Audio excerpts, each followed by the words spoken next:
Припыніла маўчанне. Што расказала Белсату Святлана Ціхановская пра знікненне Анжэлікі Мельнікавай, як склаўся лёс дзяўчат, якія дапамагалі Лукашэнку збіраць кавуны, ды як беларусы ратуюць будучы ўраджай ад замаразкаў. Цягам на бліжэйшай гадзіны самыя важныя і цікавыя падзеі аўторка. Я, Алесь Залеўскі, вітаю шчыра спадарства, і калі вам бяспечна, просім паставіць лайк нашаму відэа, каб больш беларусаў далучылася да эфіру. Дзякуй.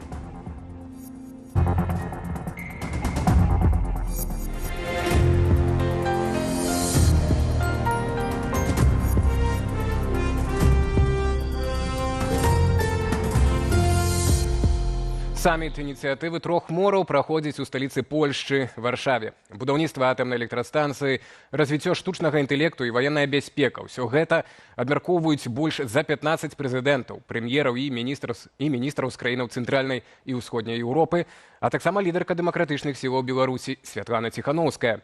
Разам са сваёй камандай яна мае абмеркаваць з палітыкамі рэгіянальную бяспеку і перспектывы паглыблення інтэграцыі Беларусі з еўрапейскімі ініцыятывамі. Працягне тэму мой калега Александр Папко, які цяпер на месцы падзеяў.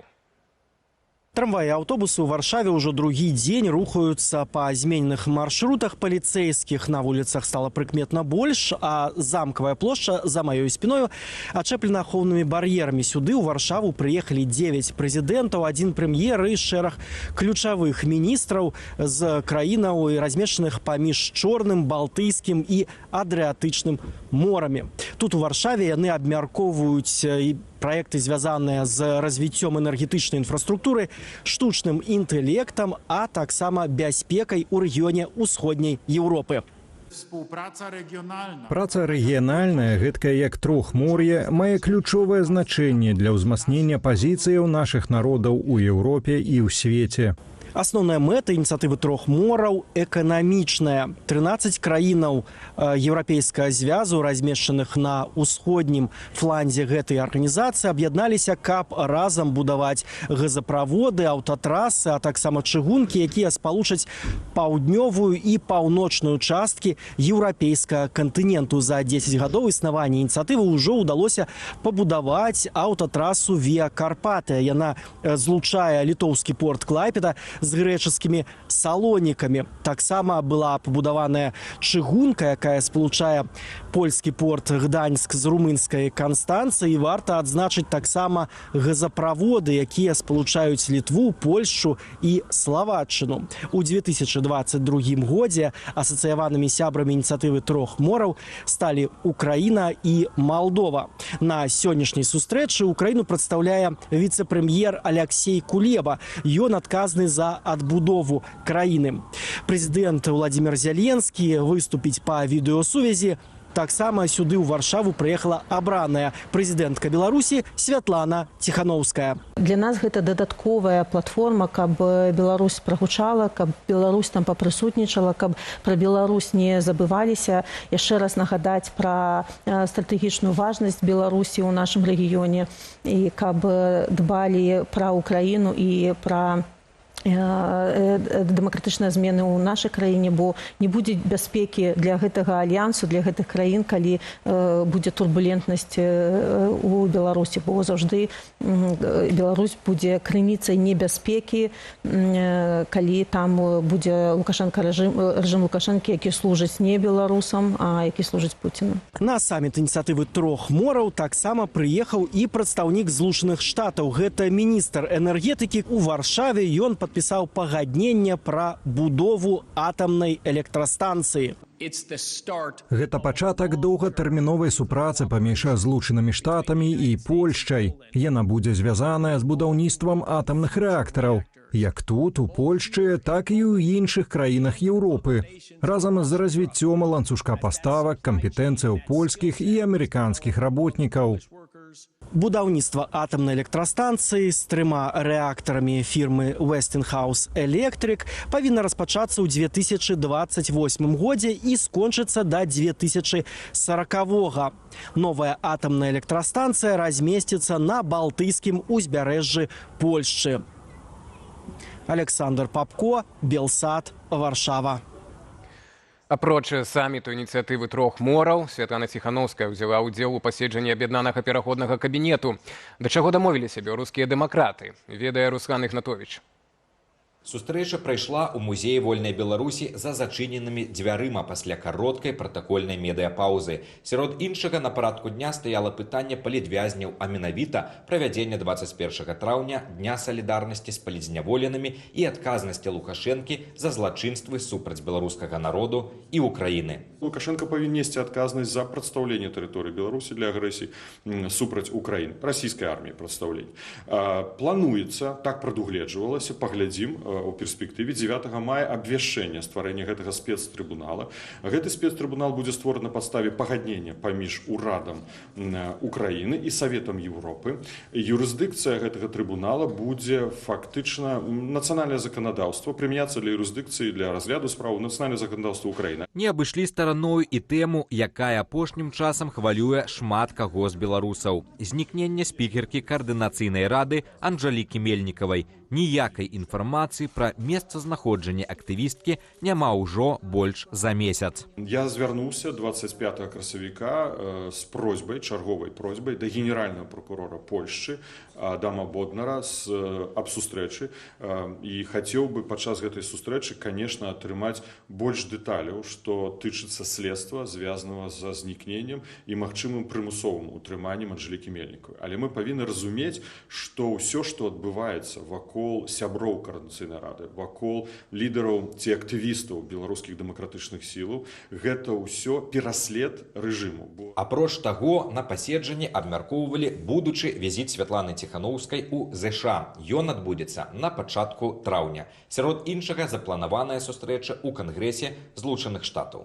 Руслан Ігнатовіч, Александр Баразенка, Белсад.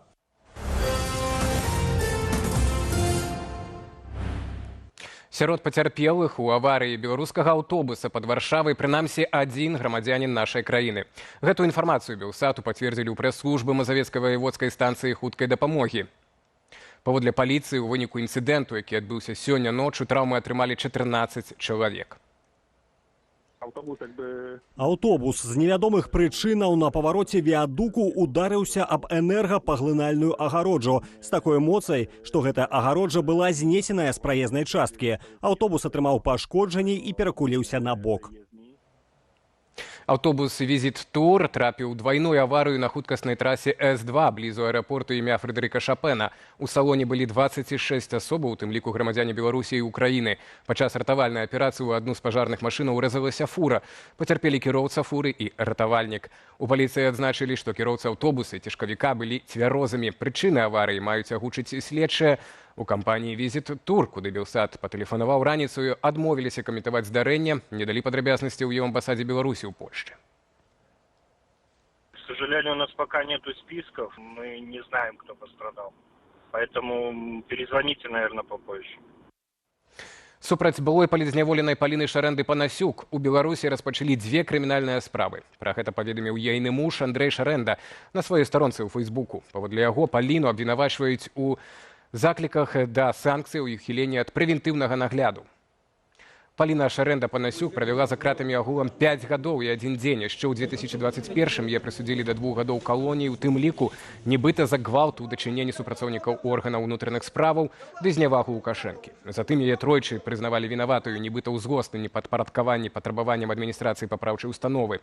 На волю Паліна Шарэнда-Панасюк выйшла сёлета 1 лютага, цалкам адбыўшы тэрмін пакарання, а праз некалькі дзён былая палітзняволена з'ехала з Беларусі.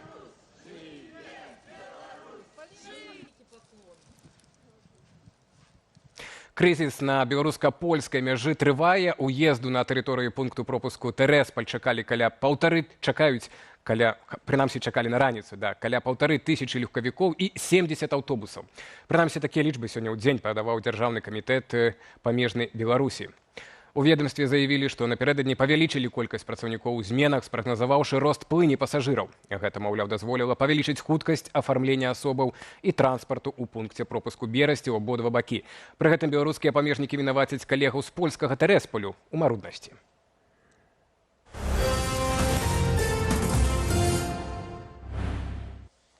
Пакуль мы памятаем нашых памерлых, яны побач з намі. Сёння беларусы адзначаюць радаўніцу, дзень памінання роду.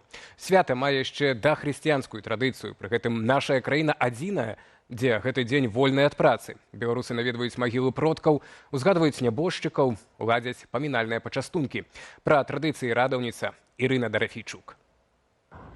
Мёртвы дзень, праводны дзень, наві дзень, Вялікдзень мёртвых. Гэта ўсё радаўніца. На 9-й дзень пасля вялікадняў праваслаўных ды грэка-каталікоў паводле традыцыі беларусы ідуць на могілкі, каб прынесці мёртвым навіну пра ўваскрэсення Хрыста. Пры гэтым для царквы радаўніца проста дзень, калі пасля перапынку пачынаюць ладзіцца памінальныя набажэнствы. 2 тыдні не упоминаются, не служатся поминальные службы. И вот, коли светлый тыдзень закончивается, это уже может быть и понеделок, а может быть и аўторак, вот тады некак так выделяют так традыцыйна гэты дзень. Але у самому уставе царкоўным ён ніяк не лічыцца нейкім не святым. Традыцыя ўвесну ушаноўваць памерлых дахрысціянская і належыць да агульнага культу зямлі. Наши продкі лічылі абавязковым паклікаць і ўжо памерлых продкаў, каб яны паспрыялі на гэтым свеце новаму ураджаю, збожжу, ну і працы. Вот, потому что для беларусаў ушанаванне продкаў было адной з важнейшых часткаў такой нематэрыяльнай культуры і жыцця, і светапогляду. Традыцыйна на радаўніцу абмежаванняў у дзеяннях няма. Да свята прынята прыбраць і ўпарадкаваць магілы, а ў гэты дзень родзічы адведваюць памерлых на могілках. Менавіта на могілкі трэба было ўсім прыехаць. Усе, хто б дзе ў якім куточку света не быў, гэта была такая норма прыехаць і ўсім сустрэцца. Сёлета ўлады Гомельшчыны абмежавалі доступ да могілак у некаторых адселеных вёсках на мяжы з Украінаю. Наведаць іх без адмысловага пропуску можна было толькі цягам некалькіх гадзінаў у вызначаныя дні. Учитывая, что там погранполоса, поэтому райисполком решил только один день вот в это время. Пропускной режим с 27 по 29, по оформленному пропуску.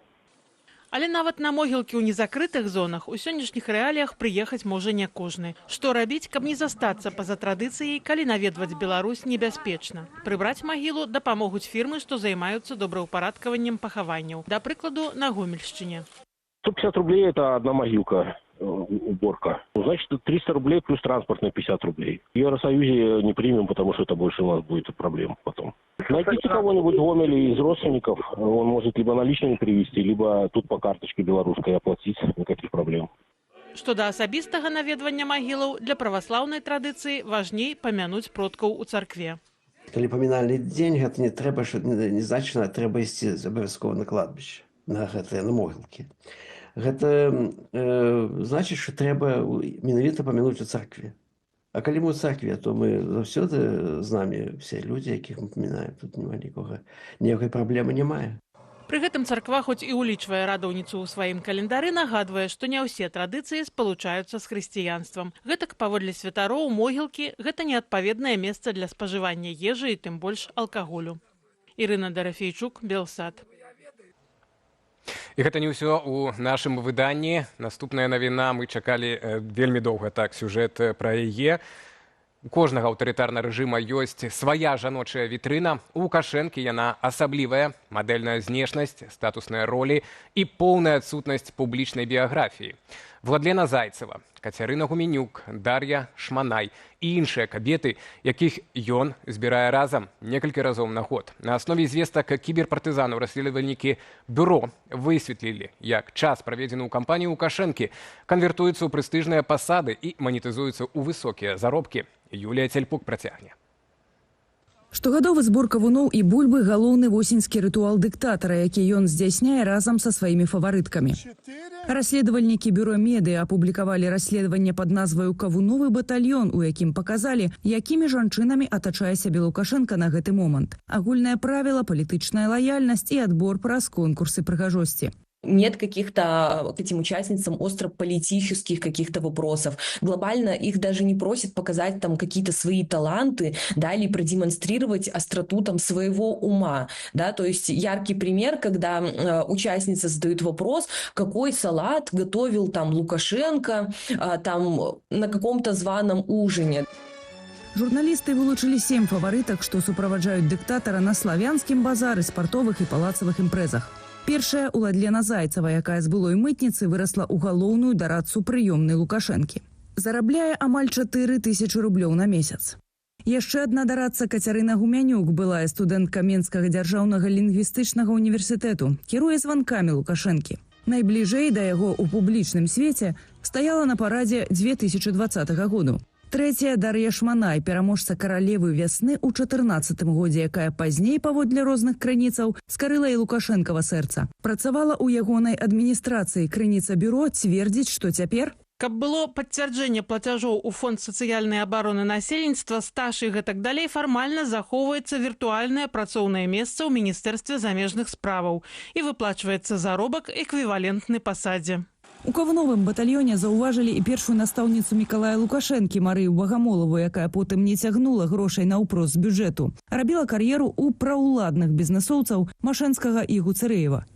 Пятая Аліна Роскач, фіналістка конкурсу «Міс Беларусь», што цяпер працуе ў кампаніях, звязаных з гаманцом Лукашэнкі Сергеем Цяцерыным. Перадапошняя віцэ-міс Дар'я Краўчук, якую таксама прыстроілі ў бізнесе набліжанага да дыктатара бізнэсоўца Тытунь Інвесту Паўла Тапузідзіса. І бадай адзіную сярод былых фаварытак, каму далі палітычную пасаду, дэпутаткі дазволілі казаць у мікрафон, «Міс Беларусь 2018» Марыя Васілевіч, што сышла ў фармацэўтычны бізнес. Такім чынам кар'ера гарантаваная ім усім. Потому что вот в социальной иерархии ты занимаешь достаточно высокое положение, но опять же не будем забывать, что это женщина, и неважно, какая у нее там должность, та же самая там Качанова или Ермошина, да, они достаточно весомые фигуры как бы в белорусской иерархии, казалось бы, да, но при том, что власть у нас патриархальная, они все равно будут ниже, чем любой там какой-то третьесортный министр. Лукашенко не укрывае сваіх патрыархальных поглядаў, што адбіваецца на ўсёй сістэме дзяржаўнага апарату і на грамадстве ў цэлым, кажа паліталагіня Аліна Харысова. Если давать достаточно медийного присутствия этим женщинам, то будут возникать вопросы, а почему, а как они вообще получили свою вот эту должность. Это будет вызывать вопросы как у белорусского общества, так и у, возможно, людей, которые тоже претендовали на эти должности. Чаму гэтыя жанчыны вядуць непублічны лад жыцця? Бюро падкрэслівае, што школа прыгажосці зрабілася кузніцаю кадраў для службы дзяржаўнага пратаколу, дзе прэферэнцыі адаптаваныя да лукашэнкаўскага густу. Юлія Цяльпук, Белсат. Вось вам і вясна. Тэмпературныя перапады да 12 градусаў. Уначы па ўсёй краіне былі замаразкі ажно да 5 градусаў ніжэй за нуль. А таму бітва за ўраджай таксама пачынаецца не пад канец лета, а ўжо цяпер. Як агароднікі і садаводы ратуюць сваіх зялёных гадаванцаў у нашым матэрыяле без каментара. Всем доброй ночи. 4, где-то 3:30, где-то 3:30 запалил все. Один участок этот не укрыт, поэтому палим. Как-то так. 4 утра. Сколько у нас здесь? Ровно 0.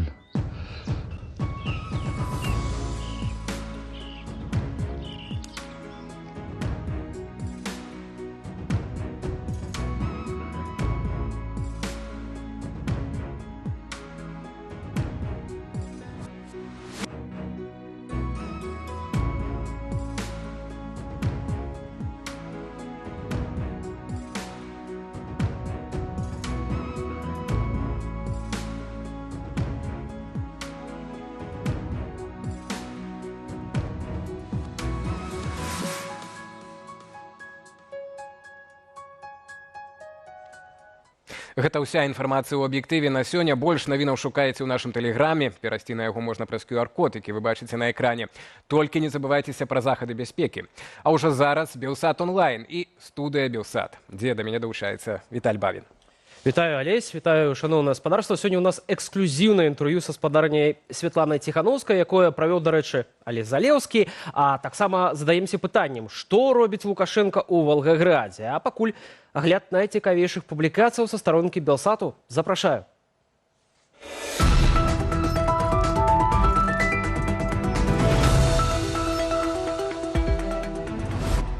Сітуацыя з харчамі ў Беларусі непрыемна здзіўляе, цэны б'юць рэкорды, а спажыўцы ўсё часцей публікуюць відэа з нястачай асобных прадуктаў у крамах. Чаму праблема толькі паглыбляецца, чытайце ў матэрыяле Надзеі Вольнай на інтэрнэт-старонцы Белсату. У некаторых гарадах, такіх як Горкі, Барановічы, Краснаполля і Кобрын, назіраецца дэфіцыт агуркоў. У Горках для пераадолення праблемы давялося залучыць чыноўнікаў з райвыканкаму і прадстаўнікоў райспажыўтаварыства. Афіцыйна прычыну дэфіцыту назвалі перабоі з пастаўкамі на складах. Між тым, у тык-току беларусы актыўна паказваюць празмерна дарагія харчы, у тым ліку клубніцы за 40 рублёў, часнык за 16, перцы і памідоры пад 16 рублёў. Пры гэтым экзотыку, тыя ж ананасы і кокосы можна набыць у сярэднім за 9 рублёў. Усё ж з'явілася бульба, якой беларусы доўгі час не маглі знайсці. Але цэны зноўку непрыемна здзіўляюць. Гэтак у быхаўскім еўраопце яна прадаецца амаль за 3,5 рубля за кілаграм. Эксперты падкрэсліваюць, што праблемы з гароднінай толькі малая частка вялікай праблемы ў сельскай гаспадарцы. За апошнія гады аграсектар стабільна дэградуе, што сведчыць пра неэфектыўнасць цяперашняй мадэлі. Падрабязней чытайце на belsat.eu. Першы юбілей другога тэрміну 30 красавіка споўніцца 100 дзён з інаўгурацыі прэзідэнта США Дональда Трампа. Змены, якія адбыліся ў гэты перыяд, адчулі не толькі ў Злучаных Штатах, але і ва ўсім свеце. Нашыя калегі з belsat.eu разам з незалежнымі экспертамі падсумавалі вынікі гэтых 100 дзён. Сярод галоўных зменаў амерыканісты дарадца агенцтва еўраатлантычнага супрацоўніцтва Антон Пянькоўскі адзначыў указы, што датычаць міграцыі імігрантаў. А вось самым галоўным ён назваў, цытата, «вельмі рашучы курс новай прэзідэнцкай адміністрацыі». З аднаго боку, яе дзеянні скіраваныя на стымуляванне прамысловасці, а з другога на скарачэнне дзяржаўных выдаткаў. Паводле акадэмічнага дырэктара бюро Льва Львоўскага, магчымыя плюсы новай эканамічнай палітыкі Трампа не ўраўнаважваюць і тым больш не пераважваюць негатыўных тэндэнцыяў, з якімі сутыкнуліся і Злучаныя Штаты і ўвесь свет. У міжнароднай палітыцы Дональд Трамп, як выглядае, не дабіўся поспехаў. Гэтак вайна ва ўкраіне трывае, нягледзячы на папярэднія заявы амерыканскага лідара. На думку гісторыка і палітычнага аглядальніка Александра Фрыдмана, словы Трампа пра заканчэнне вайны ва ўкраіне за 24 гадзіны былі скіраваныя на залагоджванне ўласнага электарату. Але цяпер прэзідэнту США даводзіцца за гэтыя словы адказваць. І яму, цытата, гэта відавочна не падабаецца. Цалкам матэрыял «Як перакуліць свет за 100 дзён», што нарабіў Дональд Трамп і да чаго варта рыхтавацца, чытайце на нашай інтэрнэт-старонцы. Маштабны блэкаут напярэдадні закрануў адразу некалькі краінаў Еўропы. Найбольшыя адключэнні электрычнасці былі ў Іспаніі і Партугаліі. Паводле выдання палітыкаў, не выключана, што гэта было вынікам кібератакі. Журналісты інтэрнэт-старонкі Белсату запыталіся ў беларуса у Партугаліі, што адбывалася 28 красавіка пры адсутнасці электрычнасці. Мужчына распавёў нашым калегам, што блэкаут распачаўся прыкладна з 11:30 мясцовага часу. Суразмоўца адзначыў. З усяго, відаць, адлучэнне адбылося па ўсёй краіне. У некаторых месцах электрычнасць падаецца з дапамогай аварыйных генератараў. Можа быць, у нейкіх шпіталях, але ў цэлым святла няма нідзе. Адпаведна, няма стацыянарнага інтэрнэту, бо роутары не працуюць. Мабільная сувязь працуе, але вельмі павольна. Пішуць, што збой закрануў стацыянарныя тэлефонныя лініі. Але не магу сказаць, ці праўда гэта, бо не маю стацыянарнага тэлефону. Пры гэтым беларус звярнуў увагу, што пільных абвестак ад мясцовых уладаў, напрыклад, праз СМС, не паступала. Хаця такая сістэма ў Партугаліі існуе. Прынамсі, яны рассылаюць СМС перад магутнымі штормамі і кепскім надвор'ем. Імаверна, проста тэхнічна не было такой магчымасці. Ці ўсе з вас ведаюць, што радаўніца – гэта жывая частка былога культу продкаў. Гэта сапраўды так. І ў больш архаічнай форме гэтая частка культу продкаў захавалася толькі ў беларусаў. Нашыя калегі з belsat.eu сабралі традыцыі радаўніцы, у тым ліку ўжо амаль страчаныя. Гэтак спадарыня Валянціна з Падпухавічаў распавяла, што ў гэты дзень не палілі печы, не сварыліся і ні ў якім разе не плакалі. Для яе, як і для тысяч беларусаў старэйшага пакалення, радаўніца і дагэтуль застаецца днём, калі жывыя і мёртвыя нібыта сустракаюцца. Думкамі падзялілася і чытачка Белсату Воля, бацькі якой з дзяцінства заўсёды бралі яе на могілкі. Калі ўспамінаеш і аналізуеш, як праводзілі радаўніцу нашыя бацькі ды бабулі з дзядулямі, разумееш, што ў іх сапраўды вельмі шмат сакральнага. Памятаю, як бабуля казала, на радаўніцу плакаць нельга, стань раўней, пакладзі яйка пад бабулін крыж, сёння яна цябе чуе і бачыць. Суразмоўца згадала, што ў першую чаргу на магілах раскладалі яйкі. Тады людзі лічылі, што так можна часова ажывіць памерлага. І пачастункаў гэтых не елі, а проста пакідалі. Побач жа клалі соль, кавалак хлеба, саланіну. І ўсё абавязкова на чыстай тканіне. Больш пра традыцыі радаўніцы вы знойдзеце на belsat.eu. Наперадзе студыя «Белсат», у якой прыгледзім, а таксама да варшаўскага саміту Трохмор'я, у якім бярэ ўдзел Святлана Ціхановская. І адразу пачнем з інтэрв'ю абранай прэзідэнткі Беларусі. Запрашаю.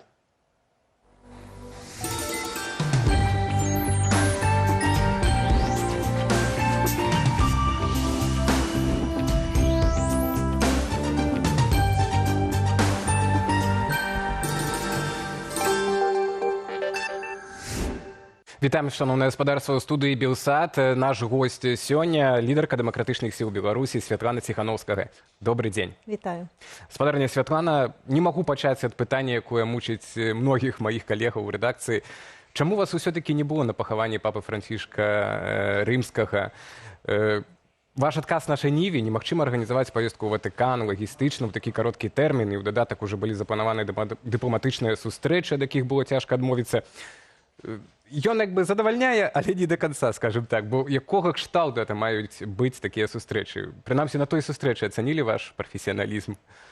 Я разумею, што быць на пахаванні такога вялікага чалавека гэта вельмі важна, але насамрэч мне няма чаго больш дадаць да майго каментара, бо гэта больш былі такія лагістычныя пытанні, праз якія я не змагла паехаць, але я вельмі радая, што быў прадстаўнік офісу Денис Кучынскі, а таксама прадстаўніца хрысціянскай візі Наталка Васілевіч. Яны добра прадставілі Беларусь і там мелі нейкія стасункі, нейкія перамовы, хоць і кароткія, з іншымі прадстаўнікамі іншых краін. Я разумею, што пахаванне гэта не палітычнае мерапрыемства, калі так скажам, але ўсё роўна там пры кожнай сустрэчы мы падымалі самае балючае пытанне, гэта наша палізняволеная, гэта рэпрэсіі ў краіне, і Ватыкан, наступны папа, я спадзяюся, будзе надаваць шмат увагі такім гуманістычным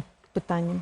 Так, з тых сустрэчаў, пра якія вы кажаце, таксама адбылася сустрэча такая сітуатыўная трошкі, так, вашых прадстаўнікоў Дениса Кучынскага да рацы з прадстаўнікамі афіцыйнай дэлегацыі Беларусі, у тым ліку кіраўніком палаты прадстаўніком Сергеем Сергіенка. І нават адбылася некая размова. Гэта вось быў нейкі абмен ветлівасцяў ці нейкія сутнасныя размовы? Нагадалі, што трэба неяк вяртаць дэмакрату Беларусь. Ось, я не буду распавядаць, якая была рэакцыя, бо гэта хай застанецца там у Ватыкане. Але ж, да, такая сустрэча адбылася, мімалётная, але ж это добра, каб людзі пабачылі, што мы не з нейкімі агрэсіўнымі месаджамі ідзем. Так, бо мы ведаем палітыку офіса у першую чаргу, яна так у публічным нашым жыцці, яна навідавоку, гэта вось ваша палітыка праз ціск, так, такі дыялог, назовем это так, з Менскам, ціск на Менск, у тым ліку праз санкцыі, а тут вось такія размовы. Што б вы лічыце ўжо варта і можна вам казаць, ці пра што размаўляць з афіцыйным Менскам? Што б вы сказалі, каб вы былі вось на месцы Дениса, напрыклад? Насамрэч, мы заўжды выступалі за дыялог з прадстаўнікамі рэжыму, бо мы разумеем, што нам разам будаваць будучую Беларусь, але ж нам неяк трэба прымусіць гэты рэжым памяняць сваё стаўленне да Беларусі, да беларусаў. І гэта памяняць свае паводзіны. Але на дадзены момант мы не бачым ніякіх крокаў з боку рэжыму, і каб вымусіць іх зрабіць гэтыя крокі, трэба ціск. Так, я лічу, што рэжымы разумеюць толькі такія моцныя наратывы, яны разумеюць толькі не разумеюць яны паслабленняў. Яны хочуць капітуляцыі, канешне, яны хочуць, каб все паўзлі да іх на каленях, прасілі прабачэння, але людзі выбралі сваю будучыню. Мы еўрапейскі народ, мы хочам жыць у нармальнай, свабоднай краіне, а рэжым, канешне, гэтаму замінае. Але ў нас няма такіх наратываў, што як у Лукашэнкі кожнага яны потым павесяць на стаўбах. Не, нам разам далей працаваць. Канешне, мы павінны будзем прайсці праз нейкія працэдуры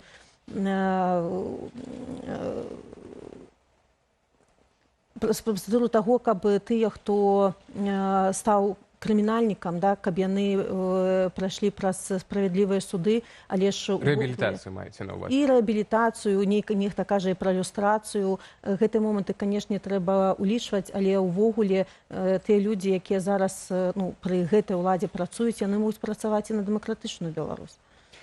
Еще одна важная тема. Пасля 2 тыдняў ад знікнення спікеркі Анжэлікі Мельнікавай, спікеркі Каардынацыйнай рады, вы паведамілі аб прычынах, чаму не каментуеце гэтую справу. Так? Ну вось ужо прайшло больш за месяц, і мы ведаем, бачым гісторыю толькі па ўрыўкам, што атрымалася журналістам дастаць. Так? Карціны ўсё не відаць і ад следчых органаў, яны ў цішыні працуюць і нічога не паведамляюць. Як вы бачыце гэтую гісторыю цяпер? Я зноў жа не хачу спекуляваць на гэтую тэму, бо насамрэч мала што вядома, як вы кажаце, і спецслужбы ў цішыні працуюць. І такія кейсы, яны насамрэч і павінны распрацоўвацца ў цішыне, каб не было спекуляцый, каб не было нейкіх інсінуацый. Мы не ведаем зараз, ці Анжэліка, можа, спецслужбы ведаюць, мне пра гэта невядома, але ж, канешне, сітуацыя вельмі дрэнная, бо знік чалавек і абставіны, пры якіх знік, чаму, гэта зараз невядома, і я проста хачу, каб па магчымасці сказалі, што з ёй усё добра, хаця б. Ось, і мы, конечно, чакаем нейкіх навін ад спецслужбаў Польшчы. Нейкія высновы першыя, як для ўсіх дэмакратычных сіл, для вас асабіста, напрыклад, нейкі урок, вось гэтая гісторыя, так, што націснуць можна на кожнага, ці... Мы не ведаем прычыны знікнення Анжэлікі Мельнікавай, націснулі ці не націснулі, не буду я зноў жа тут спекуляваць, але мы разумеем, што кожны актывіст, кожны, хто ўдзельнічае ў нейкіх прадэмакратычных працэсах, яны з'яўляюцца такой мішэнню для рэжыму. Канешне, людзям трэба дбаць пра бяспеку і трэба распрацоўваць нейкія пратаколы бяспекі з уладамі тых краін, дзе знаходзяцца беларусы, бо ў рэжыма могуць быць доўгія рукі, і калі яны выберуць нейкую ахвяру для сябе, то можна чакаць чаго заўгодна, і таму людзі павінны заўжды пераправяраць, хто з імі знаёміцца, з кім яны размаўляюць, хто там неяк уціраецца ў даверкі. Вось, таму, такая барацьба, яна, конечно, небяспечная. Складаныя акалічнасці працы і барацьбы, так, як вы кажаце. Трошку параноі трэба такой жыць увесь час. Тут і журналісты пад пагрозай, і актывісты, і праваабаронцы, то бок няма тых, хто жыве сабе ў бяспецы, нават знаходзішся ў бяспечнай краіне. Сёння вы ў Варшаве для таго, каб прыняць удзел у тым ліку в форме ініцыятывы 3 мораў, так, балтыйскага, чорнага, адрыятычнага. Так, яна аб'ядноўвае 13 дзяржаваў. Паглядзеў па карце трошкі, як балта-чарнаморскі саюз выглядае, які прапановаў калісьці ў 90-х пачатку Зенон Пазняк. Гэта такі адказ на пазіцыю ЗША па адыходу з Еўропы, так, паступоваму ці частковаму. Што гэтая ініцыятыва канкрэтна можа даць Беларусі? Слухайце, гэта ініцыятыва ёй не першы год, яна ўзнікла ўжо даўно, каб больш эканамічна супрацоўнічаць і дапамагаць аднаму з гэтым краінам гэтага альянсу. І такія альянсы, яны вельмі добрыя. І гэта не значыць, што гэтыя альянсы супраць кагосьці, так, гэта альянсы, каб быць карыснымі адно аднаму. Я думаю, што і Беларусь, Украіна павінны там будучыні стаць у тым ліку часткай і гэтага альянсу.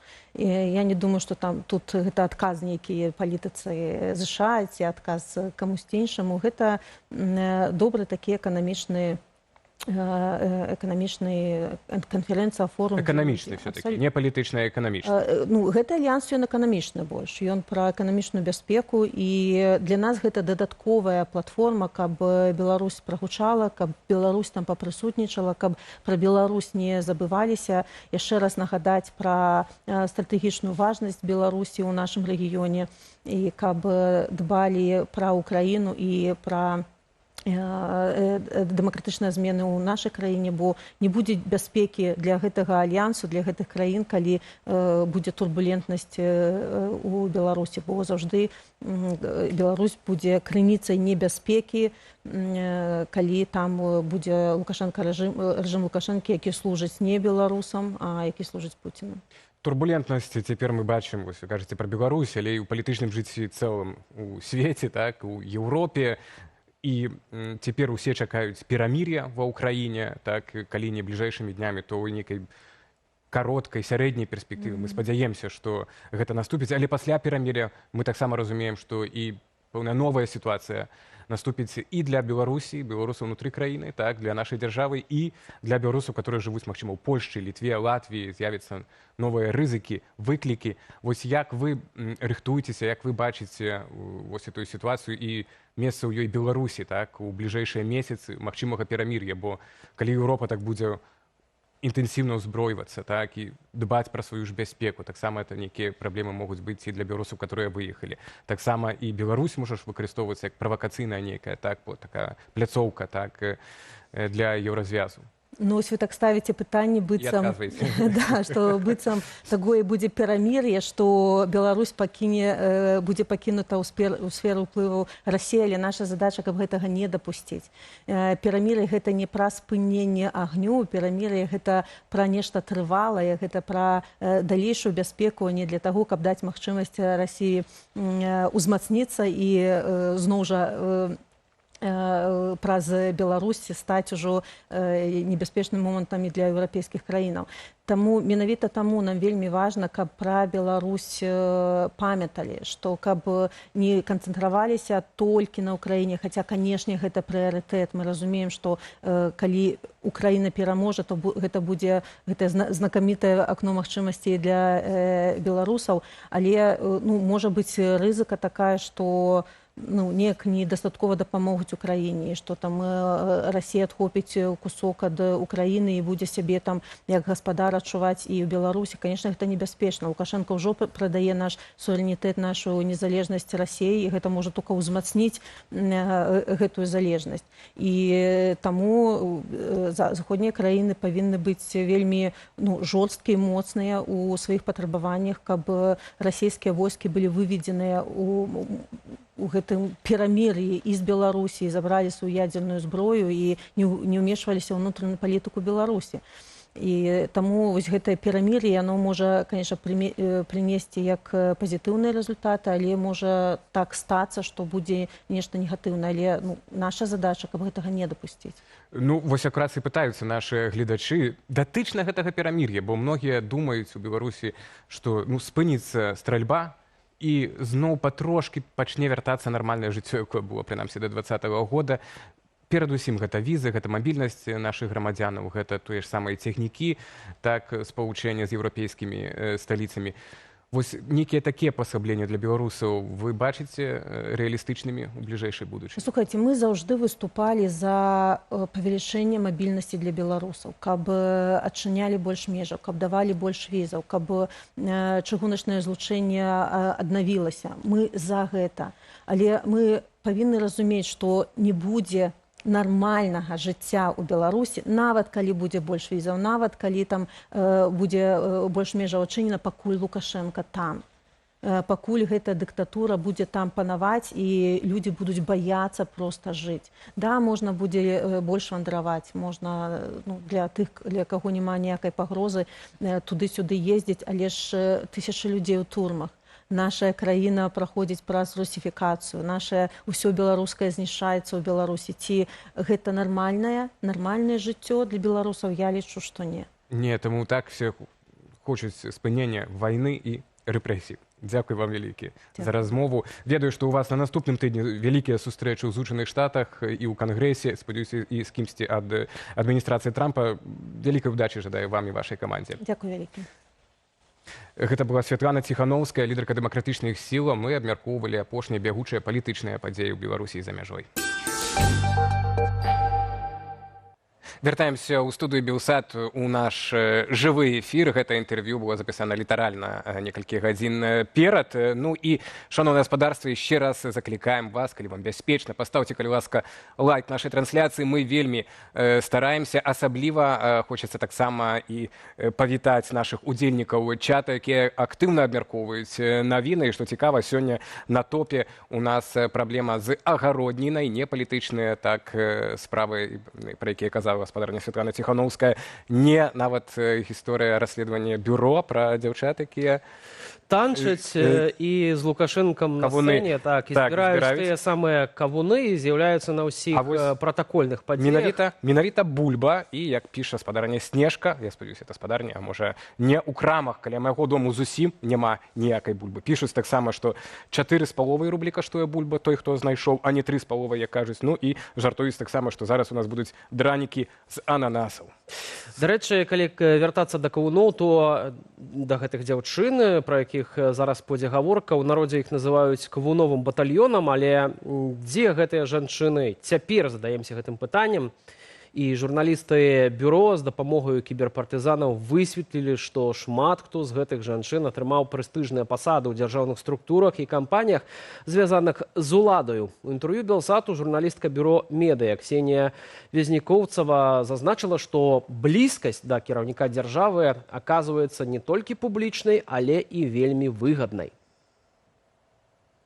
Все мы взрослены и воспитаны в тех условиях, когда белорусская власть авторитарна, когда место женщины заранее предопределено в белорусском социуме. Это подчеркивал не раз и сам Лукашенко своими высказываниями, вот про вот это вот почистить копыта. Женщина не должна быть у власти, она должна быть каким-то, как сумочка, аксессуаром, который подчеркивает там властного и влиятельного мужчину-политика. Да, то есть вот это вот как бы место женщины в обществе и в политике, да, то есть она должна молча стоять, выполнять какие-то сервисные функции, быть просто какой-то такой условно красивой вазой. Здесь мы конкретно в нашем расследовании демонстрируем то, что они попадают на высокие должности, да, государственные, в частности, главный советник в администрации Лукашенко, да, или в какие-то фирмы кошельков Лукашенко, да, абсолютно не по своим каким-то профессиональным навыкам, не за свои знания, компетенции там, или остроту ума,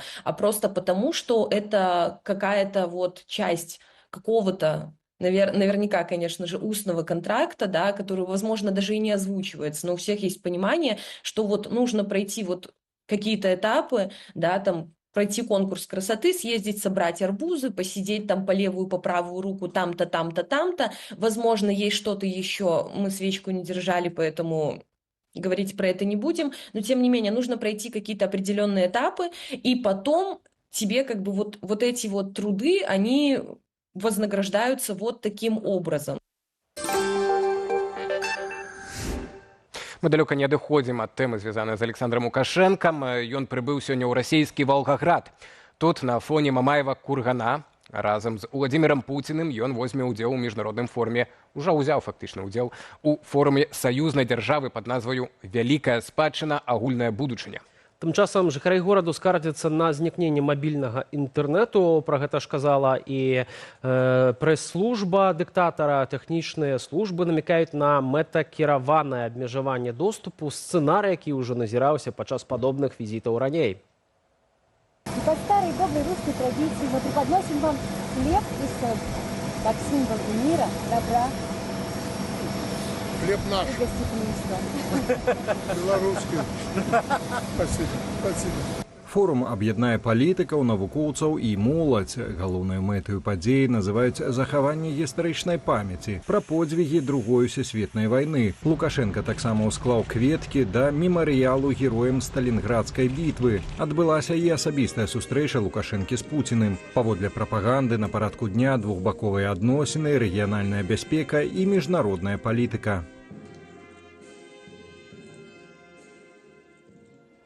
На сувязі палітычны аглядальнік радыё Свабода Валер Карбалевіч. Спадар Валера, вітаю вас, добрый вечар.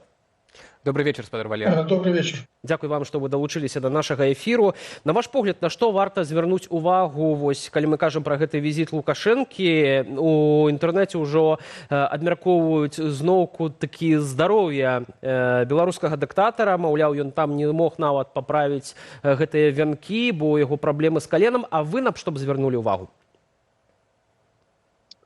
Ну, найперш, дзіўнаваты сам фармат, у всякім разе, так, як яго аб'явілі і як это выглядае звонку. То бок, міжнародны патрыятычны форум саюзнай дзяржавы. Ну, як бы закладзена супярэчнасцю самой назвы. Калі гэта форум саюзнай дзяржавы, то прычым тут міжнародны? Таму што зноў жа патрыятызм это любоў да краіны, да радзімы. А калі тут сабраліся прадстаўнікі 20 краінак было аб'яўлена, то любоў да якой краіны? Беларусі і Расія дэманструюць. Што, бо это ж форум саюзнай дзяржавы.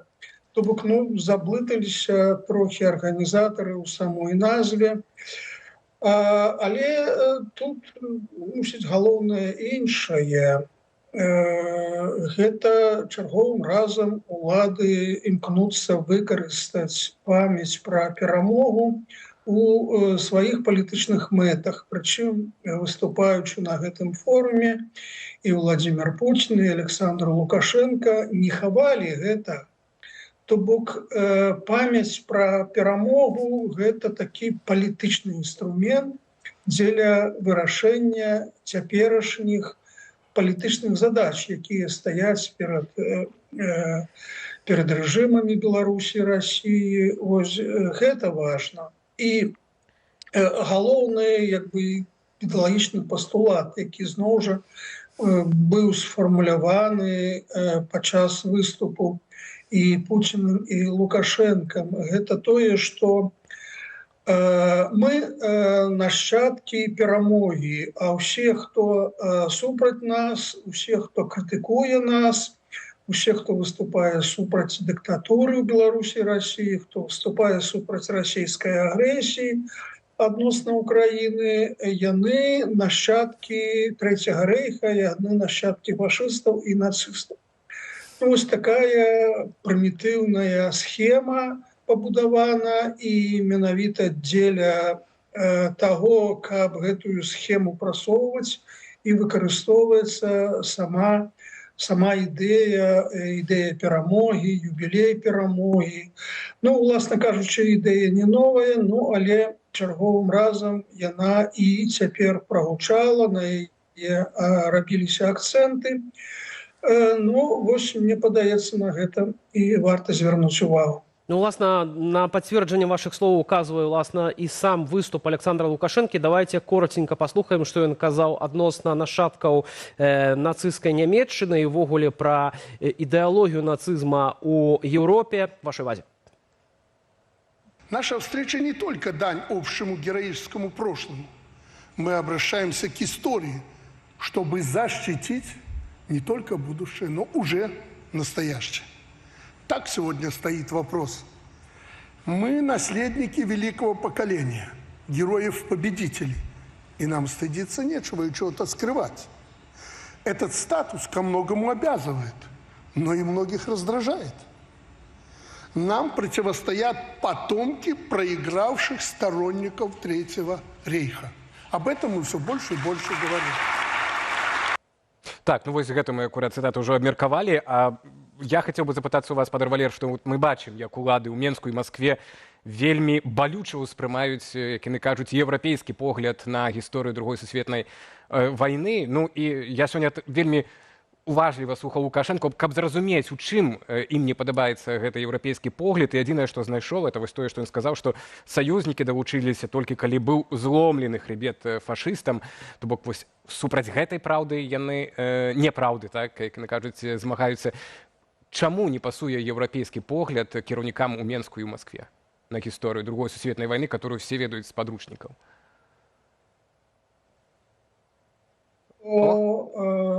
Прапагандысты Беларусі, Расіі, афіцыйныя асобы прымітуюць вось гэтую ідэалагему і зводзяць да простага пастулату. Усіх, хто супраць нас, гэта фашысты, нацысты і гэтак далей. І казаць, што вось такая схема, яна неяк адпавядае рэчаіснасці, наўрад ці можна. Другая сусветная вайна – гэта вельмі складаная гісторыя. І тут перамешана шмат чаго. І ў гэтай вайне удзельнічалі фактычна ўсе народы Еўропы. Яны удзельнічалі па розныя бакі барыкад. І Францыя, Вялікая Брытанія, Злучаныя Штаты Амерыкі былі саюзнікамі Савецкага Саюзу. І таму абвінавачваць увесь захад у тым, што гэта нацысты, гэта нашчадкі нацыстаў. Ну, гэта трохі дзіўна, тут як бы ні пра якую гістарычную праўду гаворка не ідзе. Вось. Сам падыход, што гісторыя патрэбна дзеля вырашэння сучасных задач, но яна трохі такая, ведаеце, не вельмі прыгожая, я б сказаў. Бо памяць пра вайну выкарыстоўваць толькі інструментальна, наўрад ці гэта правільна, з якога боку тут не падыходзь. Вось. І хачу нагадаць, што украінцы, украінскі народ – таксама нашчадкі пераможцаў.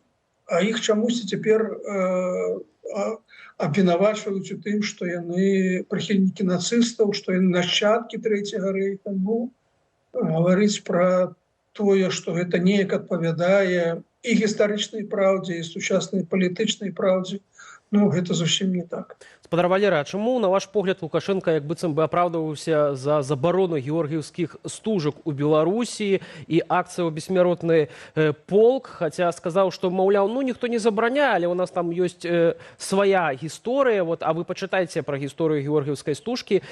Навошта ён это все казаў на публіку? Ну, бачыце, тут такі цікавы паварот. Справа ў тым, што вось гэты беларускі сімвал, гэтая яблоневая кветка і акцыя «Беларусь памятае» замест акцыі «Бессмяротны полк». Гэтыя ж сімвалы ўзніклі ў той перыяд дзесьці сярэдзіны 2000-х гадоў, калі афіцыйны Менск спрабаваў дэманстраваць некую самастойнасць, некую незалежнасць, некую сваю лінію, у тым ліку не толькі ў вонкавай палітыцы, а і ў ідэалогіі. Вось. А пасля 20-го году ўсё памянялася. Пасля 20-го году беларускі палітычны рэжым быў вымушаны прыняць усе наратывы фактычна расійскай прапаганды, усе расійскія ідэалагемы адносна ідэі перамогі. І таму цяпер перыядычна ўзнікаюць вось такія супярэчнасці і такія, можа, канфліктныя сітуацыі, што вось георгіўская стужка – гэта сімвал перамогі і сімвал расійскага бачання гэтай перамогі. А ў Беларусі нібыта свой. І як цяпер апраўдацца перад Расіяй за тое, што ў нас нешта сваё, што ў нас несупольнае. Вось, ну, вот таму Лукашенко неякі вымушан быў на хаду казаць, гэта не тое, што вы думаеце. Мы абсалютна згодны з Расіяй, і я думаю, што ось цяпер ужо ёсць інфармацыя, што у многіх гарадах Беларусі раздаюцца георгіўскія стужкі, і ніхто гэтаму не супярэчыць. І, ну, вось, прыняцце расійскіх наратываў адносна сімволікі перамогі уступае ў пэўную супярэчнасць з тым, што было да 20-го году. І Лукашенко спрабуе неяк гэта патлумачыць, але атрымоўваецца, скажам так, трохі няўклюдна. Так, як і з вянком. Дзякуй вялікі, спадар Валера, за гэтую размову. Валера Карбалевіч, палітычны глядальнік Радыё Свабода, быў з намі на відэасувязі. Бельгійскае прыморскае мястэчка Депане было месцам правядзення 5-го чэмпіянату Еўропы па крыку чаек. Удзельнікі з 14 краінаў сабраліся, каб паспаборнічаць за званне найлепшага імітатара галасістай марской птушкі. На сцэне выступілі каля 60 чалавек ад малых да дарослых. Сёлета ўпершыню да першынства далучыліся удзельнікі з Даніі, Балгары і Фінляндыі. Але чэмпіянат гэта не толькі пра забаву, ён закліканы змяніць стаўленне людзей да чаек, якіх часта несправядліва лічаць надакучлівымі. Далей прапаную паглядзець і асабліва паслухаць без каментара.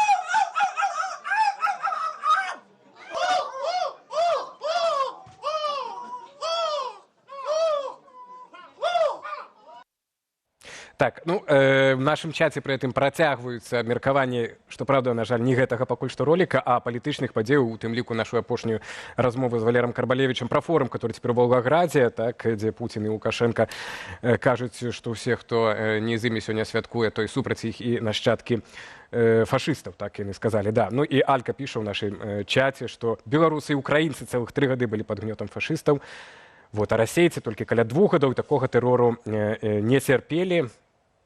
Да, заклікаю ставіць лайкі, калі вам спадабаўся. Прынамсі, это каментар, но яго далучацца нашай трансляцыі. Ну а на гэтым у нас усё ў студыі Белсат. Дзякую спадарству за вашу увагу, падабанні і каментары. А цяпер прапануем агляд найцікавейшых публікацый з нашых сацыяльных сетак. Белсат онлайн вашай увазе.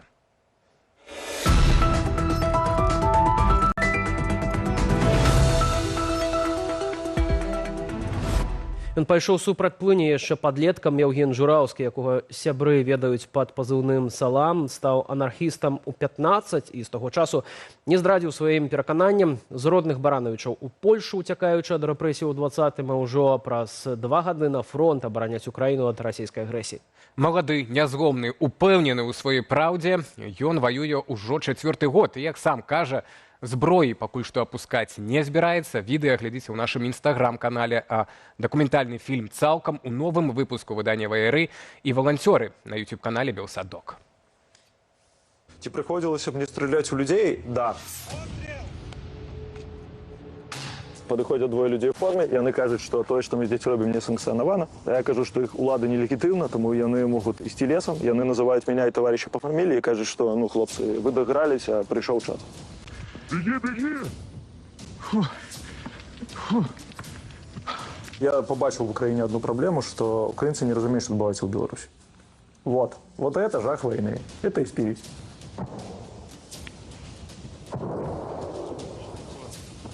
Я загнал патрон в патронник, взял зброю, думаю, ну, если что, застрелить. Коли мы с товарищами загинем, а кабы іншае поколение людей жили больше свободно, то окей.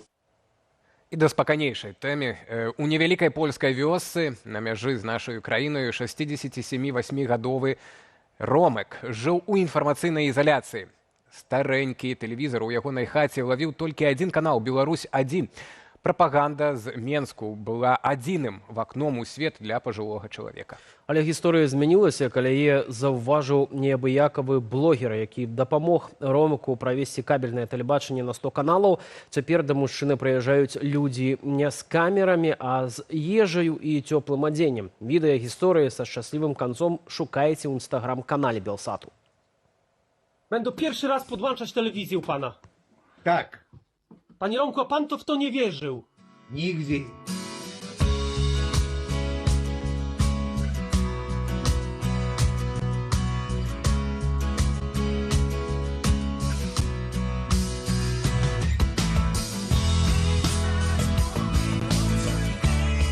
Proszę bardzo, panie Romku, tutaj czerwony guzik na pilocie włączyć.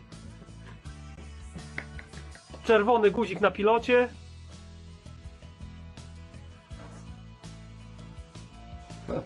Działa.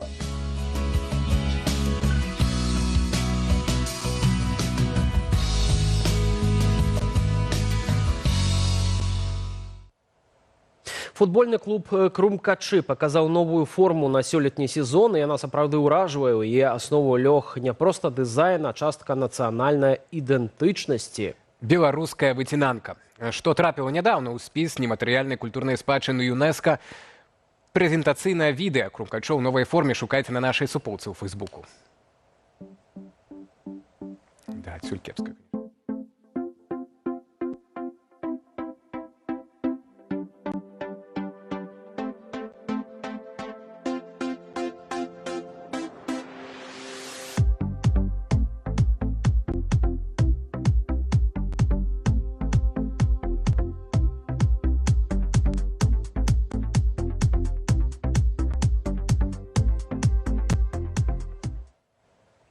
Коцікі і сабачкі, якія гуляюць з дзецьмі, ужо звыклая для ўсіх карціна, але толькі ў Беларусі можна ўбачыць, як вялікі важны бусел стаіць побач з малым дзіцём і ні на крок ад яго не адыходзіць. Гэтае цудоўнае сяброўства, знятае на відэа, імгненна разышлося ў сацыяльных сетках.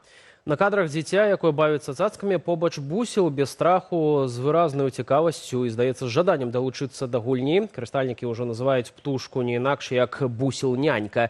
Відэа шукаеце ў тэлеграм-канале Белсату.